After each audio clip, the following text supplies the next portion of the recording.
نماز کے دوران سجدے میں آنکھیں بند کرنے والوں کے ساتھ میں کیا ہوتا ہے؟ آج کے اس ویڈیو میں ہم آپ کی توجہ ایک اہم مسئلے کی جانب کروائیں گے کہ کیا نماز میں آنکھیں بند کرنا درست ہے یا نہیں، اور کن حالات میں آنکھیں بند کرنے کی اجازت دی گئی ہے، اور جو لوگ نماز کے دوران سجدے میں آنکھیں بند کر لیتے ہیں ان کے ساتھ کیا ہوتا ہے۔ علماء کرام نے اس حوالے سے کیا دلائل پیش کیے ہیں، ان سب سوالوں کے جواب جاننے کے لیے ویڈیو کو آخر تک ضرور دیکھیے گا۔ دین اسلام کا دوسرا ستون نماز ہے۔ قرآن پاک میں جگہ جگہ ایمان کے بعد سب سے زیادہ ذکر نماز قائم کرنے کا ہے۔ نماز بندے کو اپنے رب کے اتنا قریب کر دیتی ہے کہ اتنی قربت کسی بھی دوسرے عمل کے ذریعے اور کسی بھی دوسری حالت میں حاصل نہیں ہو سکتی۔ نماز قائم کرنے کی بدولت ہی مسلمان اللہ کی یاد، اس کا قرب، اس کی حضوری، اس کی ہم کلامی جیسی نعمتوں سے فیض یاب ہوتا ہے۔ اور سجدہ جو نماز میں کیا جاتا ہے، یہ ایسی حالت ہوتی ہے کہ انسان اپنا ماتھا، اپنی پیشانی، جو کہ انسانی جسم کا سب سے معتبر حصہ ہے، اللہ کے حضور میں اپنا ماتھا، اپنی پیشانی زمین پر انسان لگاتا ہے۔ اپنی پیشانی کو زمین پر کیوں لگاتا ہے؟ اسی لیے کہ وہ ظاہر کرتا ہے کہ میری یہ پیشانی اللہ کے حکم کے آگے زیر ہو گئی ہے، یہ میرے رب کا حکم تھا کہ اپنی پیشانی کو سجدے میں زمین پر لگاؤ۔ یا اللہ، میں نے تیرے حکم کی تعمیل کی، میں اکڑا نہیں، میں اترایا نہیں، میں نے اپنے جسم کا سب سے بہترین حصہ تیرے حکم کی خاطر جھکا دیا۔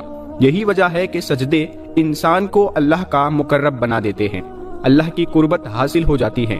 سجدے کرنے والا انسان اللہ کا پسندیدہ انسان بن جاتا ہے۔ کیا دین کی روح اور بندگی کی معراج ان چیزوں کے سوا اور بھی کچھ ہو سکتی ہے؟ ظاہر ہے کہ نہیں ہو سکتی۔ ایمان کی جڑوں کو نمی اور تازگی صرف اللہ تعالیٰ کی یاد سے ہی ملتی ہے۔ جس درخت کی جڑوں کو نمی اور تازگی نہ ملے تو وہ سوکھنے لگتا ہے اور وہ پھلتا پھولتا نہیں ہے۔ اسی لیے جس شخص کا دل اللہ تعالیٰ کی ذات سے غافل ہو، اس کا ایمان مرجھا جاتا ہے۔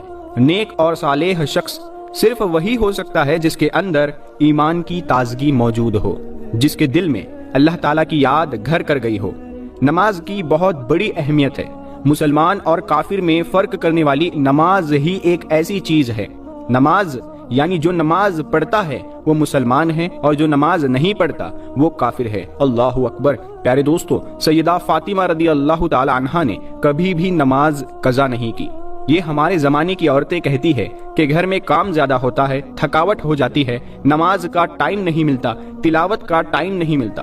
پیارے دوستو، ایک مرتبہ رسول اللہ صلی اللہ تعالی علیہ وسلم اپنی بیٹی سیدنا فاطمہ رضی اللہ تعالی عنہا کے گھر تشریف لائے۔ فاطمہ رضی اللہ تعالی عنہا نماز پڑھ رہی تھی۔ کھڑی ہونے لگی تو نماز کے لیے دھڑام سے نیچے گر پڑی، پھر کھڑی ہونے لگی، پھر گر پڑی، پھر کھڑی ہوئی، پھر گر پڑی، 5 مرتبہ گر پڑی۔ نماز کے بعد رسول اللہ صلی اللہ تعالی علیہ وسلم نے اپنے جگر گوشہ سے پوچھا، اپنے جگر کے ٹکڑے سے پوچھا، اے بیٹی کیا بات ہے؟ تو حضرت فاطمہ نے عرض کیا، یا رسول اللہ صلی اللہ تعالی علیہ وسلم، آپ کی بیٹی کا 5 دن سے فاقہ ہے۔ سیدنا فاطمہ رضی اللہ تعالی عنہا، جو کہ جنت کی ساری عورتوں کی سردار ہے، ان کا یہ حال ہے۔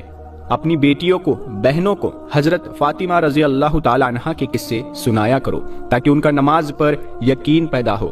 ذرا غور سے سننا اور یاد رکھنا کہ مسجدوں میں جو لاؤڈ سپیکر لگے ہوئے ہیں، یہ ہمیں پکڑوائیں گے قیامت کے دن۔ ان کی وجہ سے بڑی پکڑ ہوگی، انسان کا بڑا نقصان ہوگا۔ جتنی زیادہ اذان سنتے ہو اور مسجد میں نہیں جاتے، اتنا ہی ڈبل گناہ ہے۔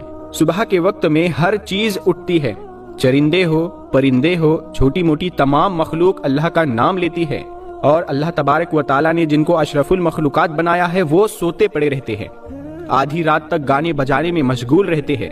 حدیث پاک میں آتا ہے، قرآن کریم میں ہے کہ درختوں کے پتے بھی اللہ کا نام لیتے ہیں، پتھروں کے کنکڑ بھی اللہ کا نام لیتے ہیں، زمین آسمان کے درمیان میں سمندر کا قطرہ قطرہ اللہ کا نام لیتا ہے، دریا کا قطرہ قطرہ اپنے اللہ کو یاد کرتا ہے۔ پیارے دوستو، ہم آپ کو نماز میں آنکھیں بند کرنے کے حوالے سے فقہا کی کیا کیا رائے ہے وہ بھی بتائیں گے، لیکن اس سے پہلے ضروری ہے کہ رسول اللہ صلی اللہ تعالی علیہ وسلم کی نماز کیسی تھی، اس حوالے سے بھی بات کی جائے، کیونکہ حدیث پاک کا مفہوم ہے کہ تم نماز ویسی ہی ادا کرو جیسے تم نے مجھے ادا کرتے ہوئے دیکھا ہے۔ تو پیارے دوستو، اسی لیے ضروری ہے کہ رسول پاک صلی اللہ تعالی علیہ وسلم کی نماز کی حالت کے بارے میں جاننا چاہیے۔ اللہ کے نبی کس طرح نماز ادا کرتے تھے، اللہ تعالیٰ کے محبوب بندوں میں انبیاء کرام علیہ السلام، صحابہ کرام رضوان اللہ تعالیٰ علیہم اجمعین اور اولیاء کرام رحمۃ اللہ تعالیٰ علیہ، اللہ تعالیٰ نے انہیں اپنی رحمت خاص سے نوازا اور انہیں مقام انبیاء سے سرفراز کیا۔ ان محبوب ہستیوں کی نماز میں بے پناہ محویت، خشوع اور خضوع تھا۔ رسول اللہ صلی اللہ تعالیٰ علیہ وسلم اعلان نبوت سے پہلے بھی غار حرا میں کافی عرصہ عبادت الہی میں مصروف رہے، مگر جب آپ صلی اللہ تعالیٰ علیہ وسلم نے اعلان نبوت فرمایا تو آپ صلی اللہ تعالیٰ علیہ وسلم کو نماز کا حکم ملا اور آپ صلی اللہ تعالیٰ علیہ وسلم اس پر کاربند ہو گئے۔ شروعات میں آپ صلی اللہ تعالیٰ علیہ وسلم جھک کر نماز ادا کیا کرتے تھے۔ رسول اللہ صلی اللہ تعالیٰ علیہ وسلم کی نماز مثالی ہے۔ آپ کی نماز میں حد درجے کی مثال تھی، گویا کہ آپ کی نماز کامل تھی۔ آپ صلی اللہ تعالیٰ علیہ وسلم نفلی نمازوں میں بھی اللہ تعالیٰ کی طرف اتنی لگن اور محبت سے توجہ ہوتے کہ دنیا کے ہر خیال سے بے نیاز اور بارگاہ رب العزت کے بالکل قریب ہو جاتے۔ اللہ تعالیٰ کے حضور آپ صلی اللہ تعالیٰ علیہ وسلم جیسی کامل اور مقبول نماز نہ کوئی پڑھ سکا، نہ کوئی پڑھ سکے گا۔ آپ تہجد پڑھا کرتے تھے اور شروع میں آپ صلی اللہ تعالیٰ علیہ وسلم پر نماز تہجد فرض تھی۔ اس کے کچھ عرصے کے بعد صبح شام آپ صلی اللہ تعالیٰ علیہ وسلم نے 2 رکعت پڑھنا شروع کر دی۔ اس کا ذکر قرآن پاک میں یوں ہے: صبح شام اپنے پروردگار کا نام یاد کیا کرو اور رات کے وقت دیر تک اس کو سجدہ کیا کرو، اس کی تسبیح کیا کرو۔ مفسرین کا کہنا ہے کہ رات کو اٹھ کر دیر تک نماز پڑھنے کا حکم 1 سال تک باقی رہا۔ اس کے بعد رات کی نماز فرض کی بجائے نفل ہو گئی۔ تہجد کے نفل ہو جانے کے بعد بھی رسول اللہ صلی اللہ تعالیٰ علیہ وسلم شب میں کثرت سے نماز پڑھا کرتے تھے اور بڑی قرات کیا کرتے تھے۔ بعد میں جب 5 نمازیں با جماعت فرض ہو گئی تو آپ صلی اللہ تعالیٰ علیہ وسلم نے آخری دم تک اس فریضے کو بڑے آسان طریقے سے انجام دیا۔ آپ صلی اللہ تعالیٰ علیہ وسلم کی نماز میں اتنی عاجزی اور خشوع اور خضوع ہوتا کہ اس کی مثال نہیں ملتی۔ بخاری شریف میں ہے کہ ایک بار ایک شخص نے حضرت عائشہ صدیقہ رضی اللہ تعالیٰ عنہا سے درخواست کی کہ حضرت محمد صلی اللہ تعالیٰ علیہ وسلم کی کوئی عجیب بات جو آپ نے دیکھی ہو وہ بیان کیجیے۔ حضرت عائشہ صدیقہ رضی اللہ تعالیٰ عنہا نے فرمایا، رسول اللہ صلی اللہ تعالیٰ علیہ وسلم کی کون سی بات عجیب